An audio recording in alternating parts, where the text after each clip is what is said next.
Hello, everyone. Welcome to our 3:30 to 4:30 session of the day. Today we are we're going to hear from a couple folks from Evies Brinery, and the name of this session is a Fermentation Celebration: Alaska Seeds of Change and Evies Brinery.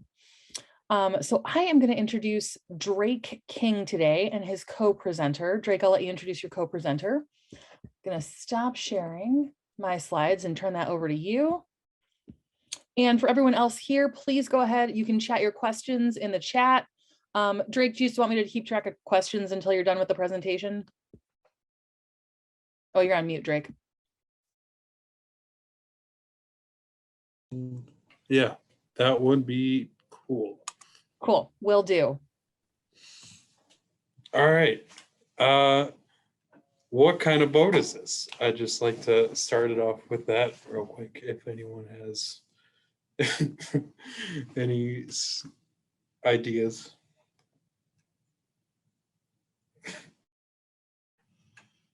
You got a red one. A red one, yeah. A couple more, that would be nice. Icebreaker, yeah, there you go. That's it. That's the icebreaker.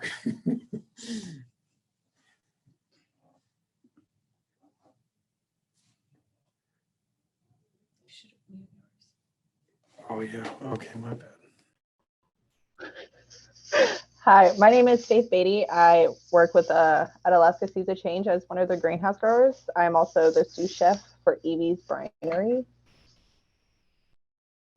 And my name is Drake. I am a skills development specialist for Alaska Seeds of Change and the head chef / production coordinator for Evies Brinery. And today we're going to talk to you about Evies Brinery and Alaska Seeds of Change and what we contribute to the Alaskan youth and our community as a whole. And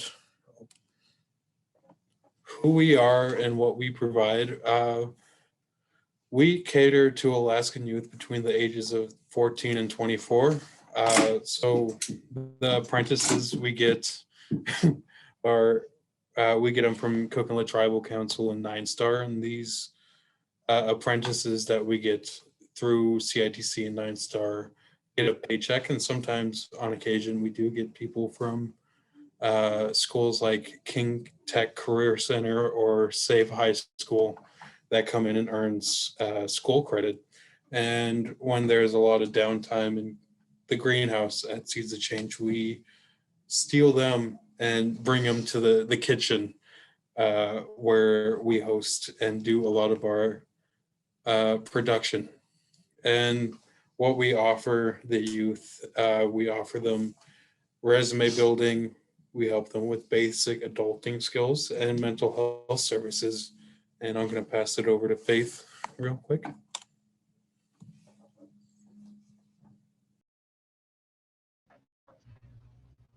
So as Drake had mentioned, we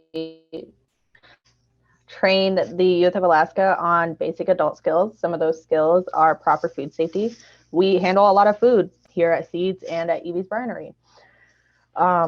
Effective communication, we like to meet up at least 2 times a week to have meetings about reviewing our trainings if they're going well, talking about networking if we want to bring apprentices out into the city and help us with that, or teaching them how to write emails or making phone calls to businesses to see if they want to buy our products.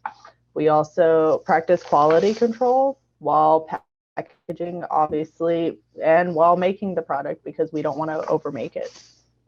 And our leadership skills, we we prepare them for like managerial job skills.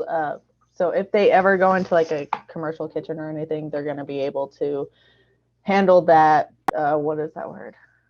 I can't think of the word. Yeah, we're just going to forget about that. I can't remember the word.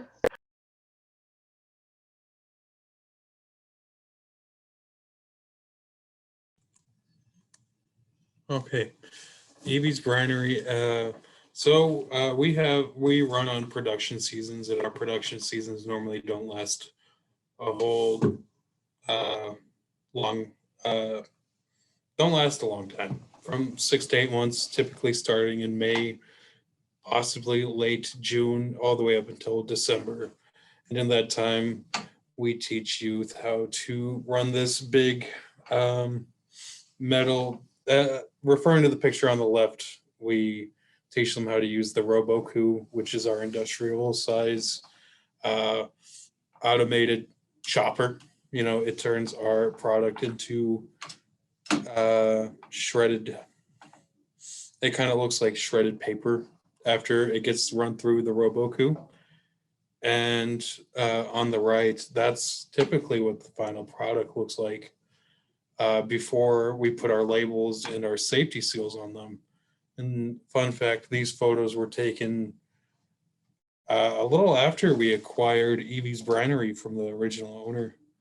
And this is when I started doing fermentation. I didn't know anything about fermentation when I hopped into Evies Brinery, and now we're here.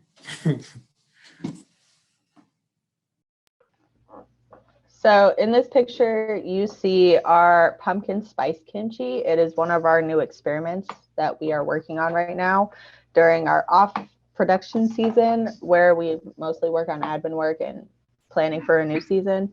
We also are working on a cilantro hot sauce, which we've made it once and it tastes pretty good. We're hoping to get that going by the end of the year. And we have a lot of other ideas that we're talking about implementing into Evies Brinery. We're just not allowed to.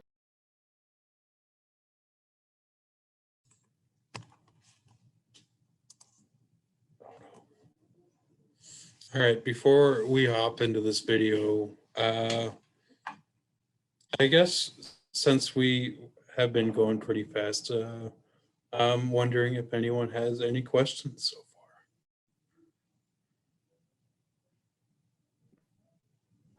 Drake, it looks like Faith froze. Are you guys in the same room or? Yeah, we are in the same room. Oh, okay. Oh, you froze. Oh, I did. okay. All right. Yes. Okay, there we go. Okay, cool. Yeah, we covered a lot of ground in that first 10 minutes almost. Scott, yeah, what's your question? Hi, this is Scott Rohde from Alaska Business Magazine. I'm wondering, who was Evie and what was the business like before it became part of Seeds of Change? Evie Witten was the founder of Evies Brinery, and I'm not gonna lie. When Evies Brinery was acquired by Seeds of Change, we were kind of, I wouldn't say in the dark, but we weren't giving a whole lot of information about what Evies Brinery had to do with Seeds of Change. And we're still sort of figuring that out as we go into our second year. But from my understanding, Evie wanted to hop out of the fermentation area, from my understanding, and was looking for someone who could acquire the brinery and continue to seek to keep it Alaska grown and to keep the same values. And we have been doing that. We have been trying to bring Evies Brinery to newer bigger heights by offering job skills and other life skills to the Alaskan youth while supporting local farmers.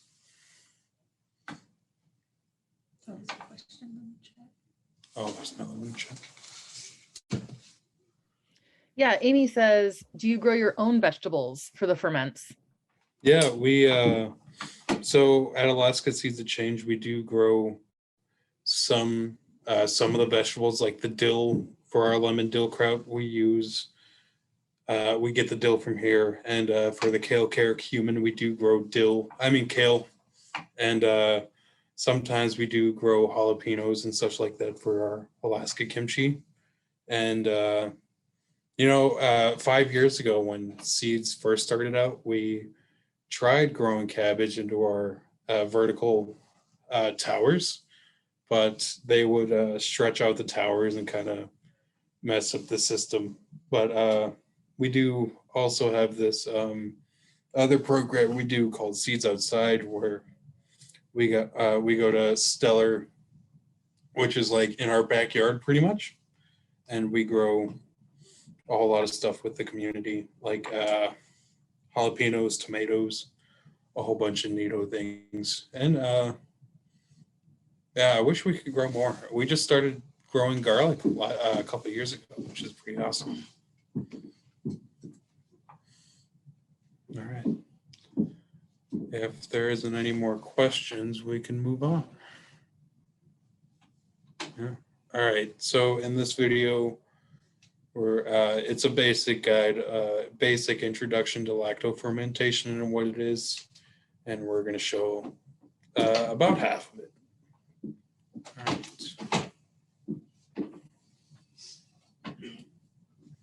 Oh, Drake, we can't hear the audio. Huh? We can't hear the audio on the film. How do you? So let's see. So you got to share the sound through the computer. Okay.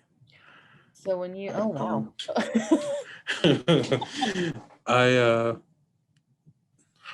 I don't know how to do that. That's okay. I can do it if you share the link with me. Mm-hmm. Okay. If you just chat the link, I can share it through my computer with the sound. Okay, cool. And then just put it in the. Yeah, just pop it in the Sure. chat. And then we'll all have it forever. Oh, I don't know how to computer right now. This is kind of weird. Oh. I think I sent it to you. Oh. Guys, what are you doing? Go away. Are you okay? All right, we're gonna let an ad go and then go ahead. For me, What? anything on there. I couldn't hear anything or anyone. So I got off the meeting for right now. So we're just gonna have to go through your computer.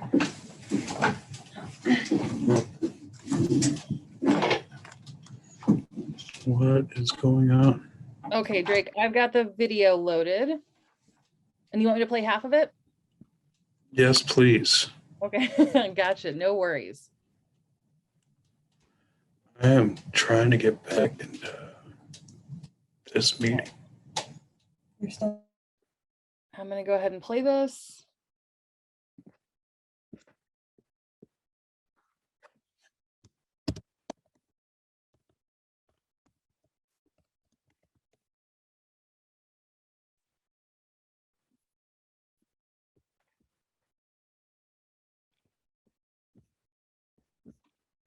Okay, can everybody see the YouTube?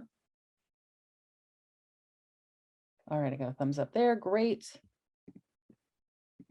Today is a very special day. And you might ask yourself, well, why? Why is it a special day? It's And confirming that we can all hear sound.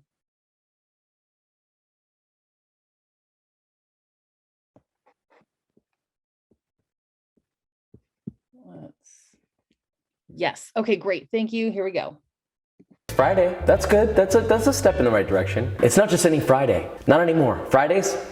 Bye-bye. See you later. It's Fermentation Friday, episode 1.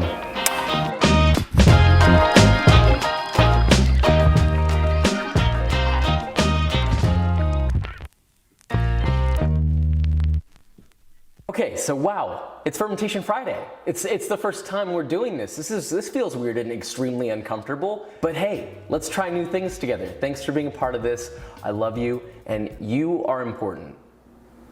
I felt like there was nothing better than to kick off this series with lacto fermentation. It's very basic yet very complex at the same time. So I've been pondering for a while on what I wanted to do with the series. You know, there's a lot subject to change for this series, but in general, I think this is gonna be good. Okay, so before you get started, you need to understand very briefly, I promise I'll make it brief, what exactly lacto fermentation is. Yes, I know my handwriting is bad, okay? I know. So the key word here is lacto. Sounds weird, sounds kind of gross, it's not. And a lot of people are probably gonna jump to milk. It's not milk, it's actually referring to lactic acid, more specifically lactobacillus. Now, lactobacillus is the same, well, actually, let me make sure I spelled this correctly.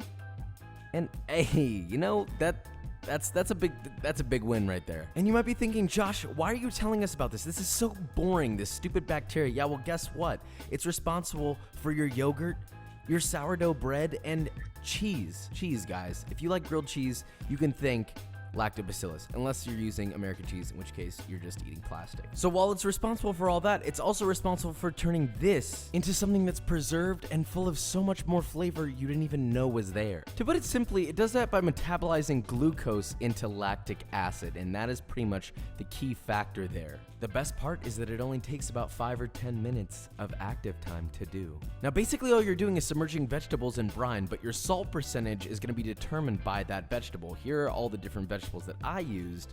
Now you can use whatever you want, but it's going to change slightly depending on what vegetable it is. So let's say you've got your vegetable, or fruit, but let's start with vegetables. Now you're going to need to calculate your brine percentage. The standard percentage you'll use for most vegetables is going to be 2%. 3% really only being reserved for things that are more prone to mold like cucumbers, peppers, or asparagus. I used to make my brines by just adding a percentage of salt based on the weight of the water, but since reading the Noma Guide to Fermentation book, which is really good by the way, you should go get it, link in my description, I found a much more consistent way of doing this. Instead, you're going to zero out the weight of the jar that you've chosen. And yes, you're going to need a kitchen scale for this. Please don't use anything else. It's much more accurate. We're talking about protecting yourself from botulism here, so get a scale, please. Now, I'd recommend using at least a 1-quart jar or whatever appropriate size jar to fit your ferment in. Then fill it with the item that you want to ferment. In this case, I have some white asparagus here. Then pour in the filtered water just enough to cover the vegetables. It's okay if they float, don't worry. We'll weigh them down later.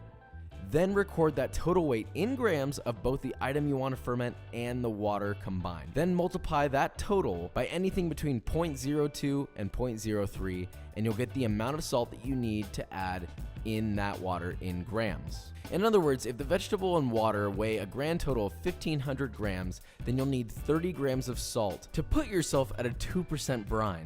Once you have your recorded salt that you need, weigh out that salt, pour the water out of that container into the bowl, add the weight of salt that you calculated, and by the way, I recommend using fine sea salt so it dissolves easily. Kosher salt's just kind of annoying to dissolve. Stir it to dissolve and pour back over your vegetables. That is it. See how easy that is when you do it this way? Because then you have the exact amount of liquid that you need. There's no wasted liquid or anything like that. It's just so easy. Now all you need to do is make sure your vegetables stay submerged. Now you can do a couple different things here. You can buy fermentation weights online if you want to be fancy. There'll be a link below. Or you can use small non-metallic pinch bowls, which I do all the time. You can also use a small Ziploc bag filled with water. That does a fantastic job. Or if the vegetables aren't floating up too bad, you can just use a little bit of plastic wrap which will adhere to the surface of the liquid, sort of creating a sealed environment. Then just place a lid on top and very lightly close it. Don't close it too tight because you want gases to naturally escape and you don't want to create a tiny little bomb in your kitchen. That's not good. Then just leave it at room temperature for, well, until they taste the way you want them to. Or, you know, if they mold, then throw them away, but you know, you get the point. I would say anywhere between 3 days to 2 weeks depending on your tastes. Now, I don't have any video of this, but I will show a couple of images. Now, there is one thing that can develop on the top of your ferment called com yeast. If you see this, it is not mold. Now, mold is very different. Mold is very fuzzy and patchy. Com yeast almost looks like a web. It looks like this. That's totally okay, totally still safe, but if you want to throw it away, if that develops, you totally can. Just Just a little tidbit. Now that's it, just let your things ferment. Once they're done, you can leave them in the brine and place them in your refrigerator, and they'll stay good for a very, very long time. Then just use them as you would pickles, or you can blend them into a sauce, or you can chop them up and add them to a salad. They are so incredibly versatile. Now, just because we're on a new series doesn't mean that I'm gonna leave you out on the most important part, the B-roll.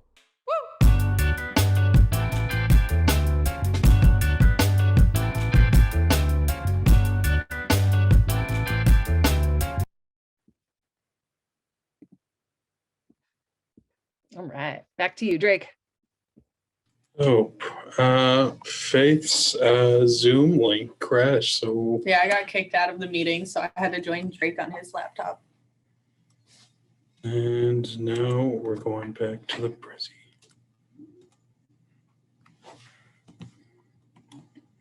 Oh no! Hey, it's working now. All right. So this is what not to do with knives or bagels.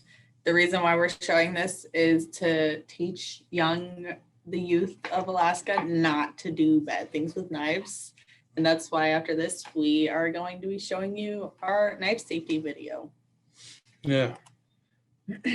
So fun fact, this knife safety 101 video thing came so last year in October, while we were running one of the brinery shifts, I nearly cut the tip of my thumb off. And at the time, we didn't have any basic knife safety trainings going on or implemented into our orientation process. But after I got my thumb reattached, I was tasked with finding basic knife skill videos for our team and for future purpose. And is it okay if I share this link in the chat as well? Yeah, sure. Cool.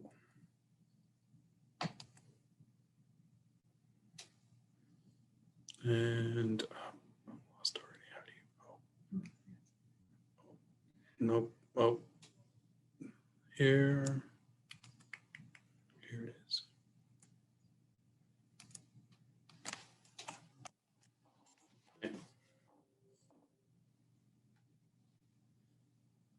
This one probably doesn't need to be run the whole way through.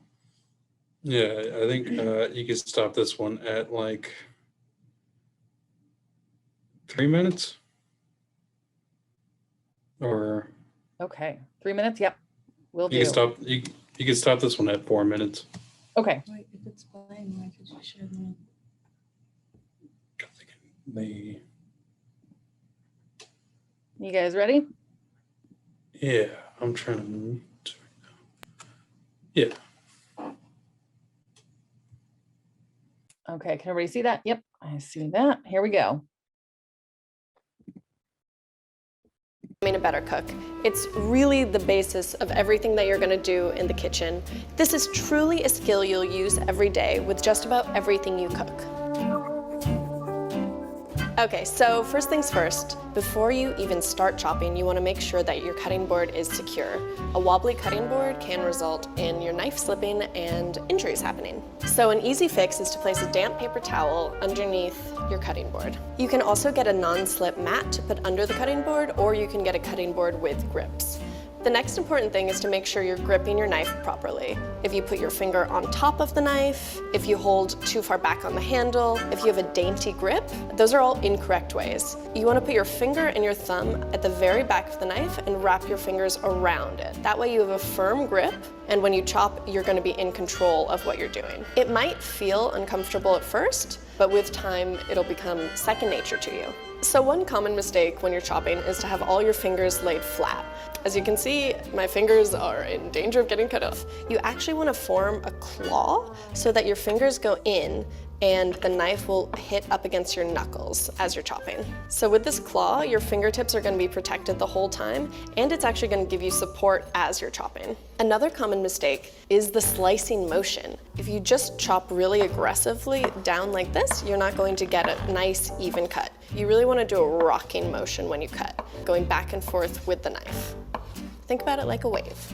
So now that you know how to hold a knife properly, we're going to demonstrate a few common cuts that you see in recipes. We're going to start out with a dice. So for an onion, which is probably the most common thing you're gonna dice, you wanna cut it in half first, right through the root end.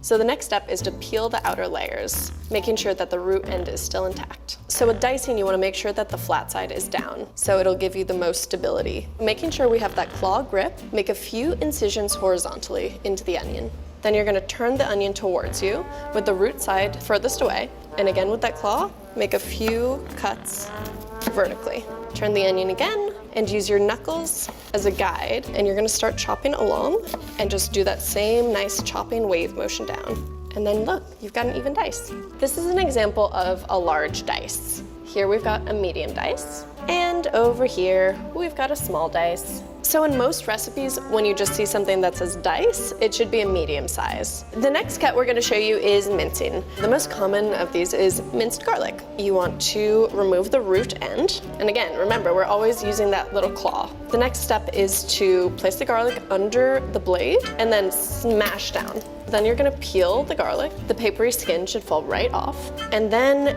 again, use that claw, use that same wave motion, and you're just going to repeat this a ton of times. I mean, you can use your fingers on the other side of the blade to help stabilize you, and then gently scrape it off. With mincing, the finer the mince, the more flavorful your dish is gonna be. And it should really be tiny. Anything bigger than this would be a fine chop. Similar to dicing, mincing is a really common cut. You can use it in so many preparations. So dicing and mincing are the most common cuts you'll see in recipes, but we're gonna show you a few other cuts in case you wanna get fancy.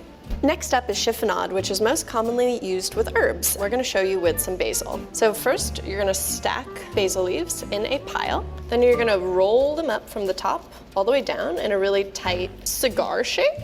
So it looks like that. And then again, not to sound redundant, but you're going to use that same motion and just do really, really thin slices. A common mistake when you're doing the chiffonade cut is to not use enough force. You want to make sure to fully slice down, and if you do it correctly, it should look like these beautiful ribbons. Chiffonade is a really pretty cut, but it's really a vanity cut. You typically use it to garnish dishes. The next cut we're going to show you is julienne, which is most commonly used with carrots, but you can do it with all sorts of things. So to julienne a carrot, you want to cut it into about 2-inch segments. We're going to just start with one for now. To start, you want to create a flat base. Once you've cut that flat part off, put the flat part down on the cutting board so you have more stability. Then I want to make 1/8 inch equal slices down. Next, stack the carrots up like building blocks. You can also divide the carrot stacks up into 2 parts so it's a little easier to manage. And then again, you're going to want to make equal 1/8 of an inch slices down. And then you should get these beautiful, equally sized matchsticks. Julienning is not a super common cut. You'd primarily see it in raw preparation like slaw or something like a quick pickle. It's really great because you wouldn't want a huge bite of pickled carrot, but with a julienne or a matchstick, it's just the right amount of tang.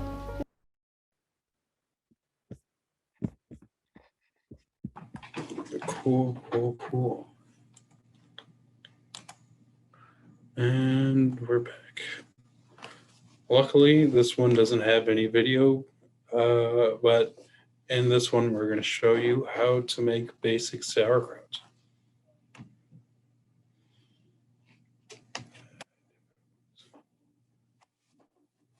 So as you can see, they're washing the dishes to help sanitize them. We don't want to make any kind of sauerkraut or kimchi with dirty dishes because that will spread contamination and bacteria to our kimchi or sauerkraut.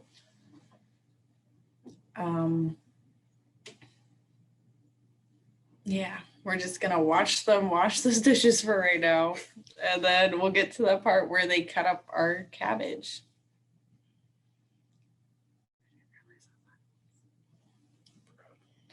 All right, so right here, they're preparing the salt. We like to put salt on our cabbage after we cut it, so that way it helps ferment it.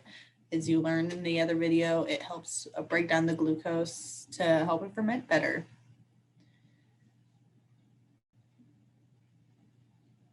That's a lot of salt. I forgot how much salt it was. It's 3 tablespoons per pound. I mean, per 4 pounds. So right here, this is how we cut up our cabbage at the kitchen. In this video, we did not use the claw technique because we ultimately forgot about the technique. And after we decore it, we split it in half again.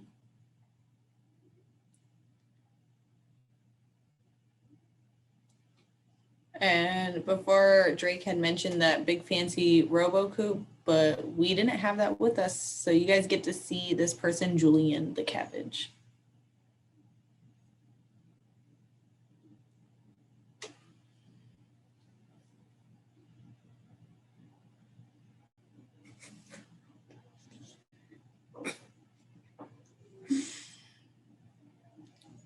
Would you like to say something on it?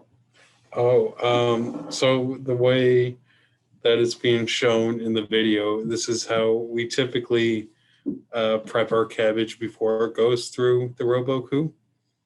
We have it, and then we core it, and then we have it again. And that's when it gets tossed in the RoboCoupe and shredded into a million pieces. And shortly, here in a bit after this second head of cabbage gets cored, we're going to be manually julienne cutting the cabbage and then salting.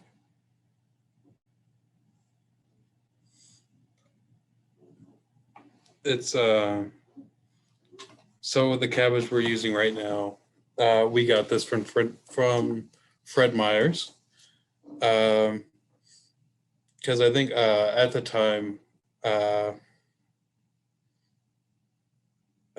regardless of so there was still Alaska cabbage, green cabbage being sold, but it would be in the same quality of cabbage that is shown right here. And what's happening right now, beating up the cabbage,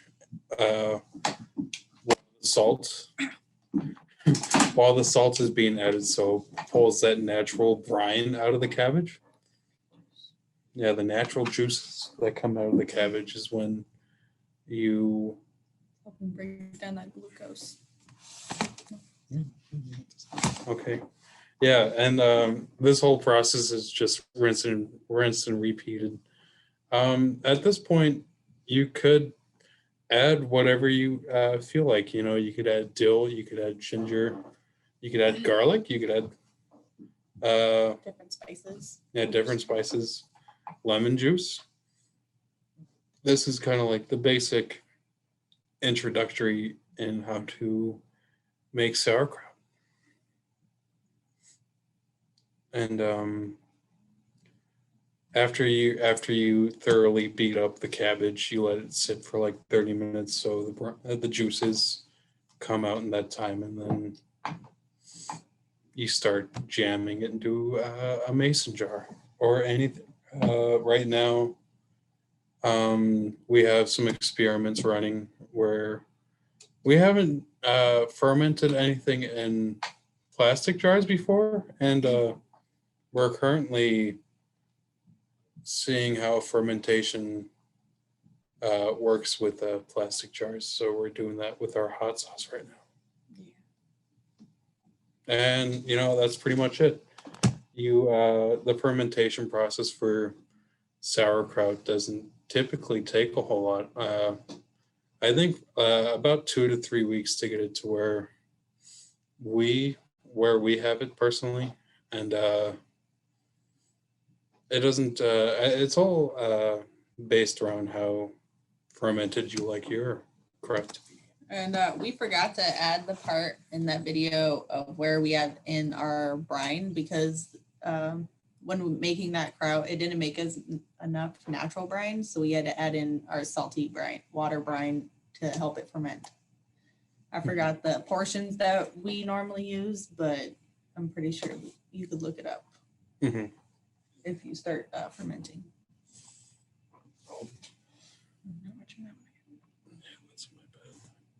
All right. how to hot sauce. It's basically the same process. You want to sanitize all of your equipment, and I'm just going to skip ahead after the sanitizing process. And a lot of it is just pretty similar to how we prep the cabbage. This is how we cut our onions at the kitchen as well. We cut both of the stems off, and then we have it so it's easier to take the first the first 2 layers off, and then we just toss it into a bucket. But with hot sauce, honestly, it's just rough chopping it and then tossing it into a jar. And then with the jalapenos, we obviously take the stem off and cut it into quarters. And you know, when all of your product is cut up, you want to stuff it into a jar. And then this is how we make our brine. For 2 cups of brine, it's 9 grams of salt. And then we make this brine for the hot sauce for it to ferment in. And when you're adding it in brine, you want it to be above the whole product. And this is one of the experiments we were running. I think for this one, this was for the cilantro lime. I put peppercorns in it and cilantro, but I didn't want to show you guys how it looks after adding the cilantro, because that's our secret. That's our secret. Yeah. Those were very rough draft videos. We were going to upload to our socials for the community / world to see. Basics. Yeah. Fermentations. Oh, no. We're not watching it again. All right. So we have an activity that we wanted everyone to try out. We would like you guys to look up fermentation recipes, whether it be kimchi or fermenting just whole vegetables like that dude did in the video before. And we want you guys to try it out and see if you guys can ferment anything that you like, and share your recipes with us. Tag us on our social media pages, which is right here. You can contact us at any of these places. If you would like to be more involved with Seeds or Evies Brinery, you could always volunteer. These are all of our contact emails and phone numbers. So yeah, you got anything else you'd like to say? No, I guess we're open to hearing what you're all wanting to try. I guess Any one of my, questions? or questions. We are open to anything. I guess if you were to wanting to try kimchi or krauts into a recipe, I would strongly recommend salmon and Alaska kimchi. And that's our presentation. If anyone has any questions, comments, concerns. Scott just chatted. Where does lactobacillus come from? Is it like a sourdough starter? Lactobacillus, I honestly don't know the answer to that question, but if we could certainly look into it, and if you drop your email down, we could get your email, and oh, Leslie is coming in with the clutch. She got your answers. I'm pretty sure you could always find this information online. Yeah. Yeah, I personally, I am still learning a lot about fermentation. Yeah. Yeah, it's there's just a lot going on, especially in the production season. We're very busy. It's We make quite a lot of kimchi. If you ever want to find our products, you can always go to Natural Pantry, either of the Nusagayas here in Anchorage. If you want to order it through Arctic Harvest Deliveries, they deliver our products as well. Where else do we sell to? Blue Market. Oh yeah, Blue Market. So yeah, if you're ever interested, just hit us up. We're welcome to volunteers and wanting more people to join us in making fermentations and kimchi. Yeah.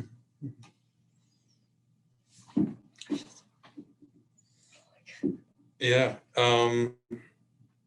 Yeah, fermentation is still very new to us. In the production season, it's just myself and Faith and our other co-facilitator.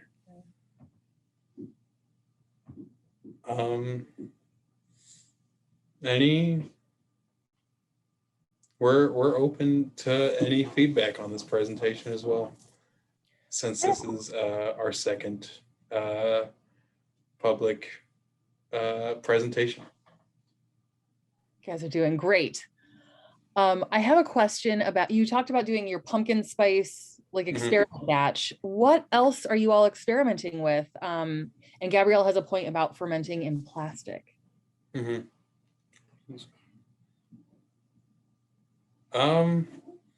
I am concerned with it. That's why we're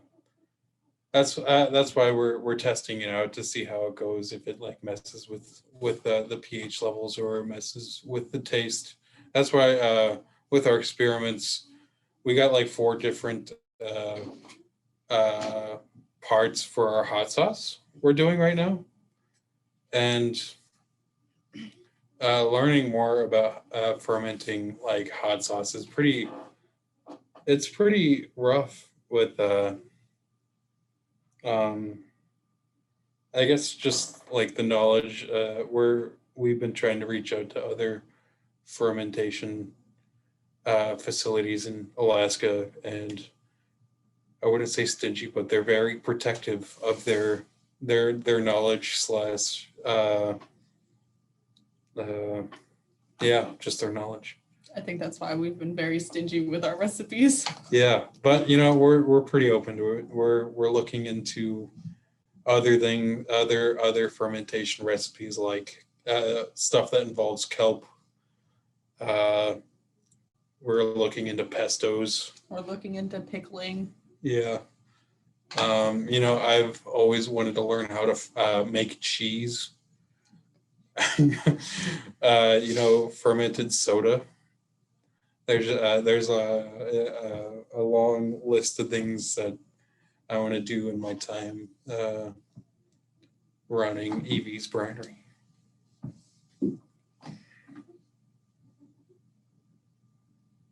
Oh, just to answer your question, Gabrielle, with the cilantro lime hot sauce, we just put the onions and Jalapenos. the jalapenos in there. We don't and peppercorns.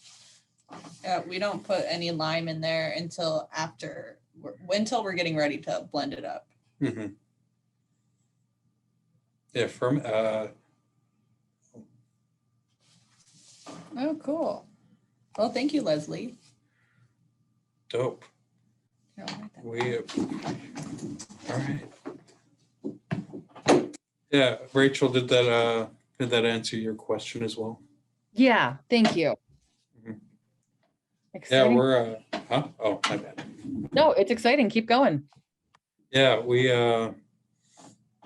it's been an interesting 2 years. Last production season that started in 2021, I took over for our previous head chef, Kelly Valentine. He moved on to teaching at King Tech High School, and we We did a lot, honestly, in comparison to what we did the first year. We've come a long way to improving our system and, you know, keeping everything food safe and, you know, teaching youth, you know, basic food prep. And I think last year we got, I think like at least 20 to 40 youth food handlers cards, which is pretty awesome. And, you know, helping the youth build their resumes is also pretty dope. And that's one of my main goals, is to improve, I guess, the hiring ability our next generation of youth have after they get out of high school.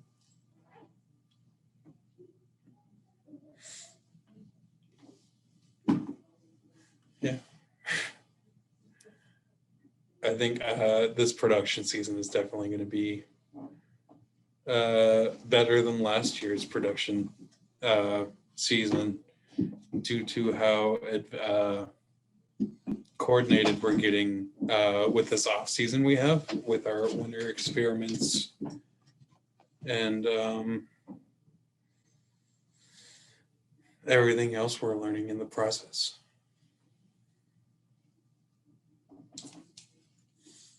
And that is pretty much all that I have on my mind. If anyone else has any questions. Drake, I have another question about Yeah. seeds of change. So you said that you almost cut the tip of your thumb off, and then you were tasked with finding knife safety training. Yeah. Which is, I think, fantastic. Is that a common teaching method at Seeds of Change, where if someone, you know, everyone makes mistakes, and so sounds like Seeds of Change helps you all embrace that and learn about that and then figure it out. Is that something that you've seen elsewhere in Seeds of Change? Yeah, typically it's a youth run organization, so I think youth creating processes is how we typically like doing things. It's where we want to start, but if it comes down to it, our lead staff, they put in the footwork for that, and then the youth, aka me and Faith, we help put those processes together. And so with the knife safety thing, I'm the first person in the 5-6 years we've Seeds of Change has been around that has needed to get stitches. It was one of the first major injuries we've had. Yeah, and I think it's just iconic that you know, the first person to get seriously injured has to put together That's safety the reason we orientation. had you do that. Yeah. Thanks, that answered it. I just thought that was so creative and clearly stuck with you. Yeah, it's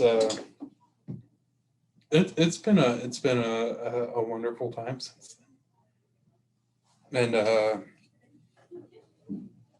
yeah, I'm glad it happened, because then, you know, we wouldn't have our orientation process. Now we have like a knife etiquette video we have implemented in our orientation. Same with the knife safety based and like a tour guide for our the kitchen space we use. And there's just a whole lot of things, a whole lot of useful information that came out of my injury. Yeah. Especially since you were out for a month. Yeah, it was a crazy time. Do you have anything you want to add after presenting? Thanks for watching our presentation. Yeah. Well, thanks for being here to both of you. It's 4:19. We have this room till 4:30, so if folks have questions, feel free to stick around. And our next session in this room starts at 4:45, and it's Soldotna's Community Compost Case Study from Pilot Project to USDA funded. So yeah, Drake and Faith stick around in case people have questions, but if you guys are done, we're done. So thank you for joining us.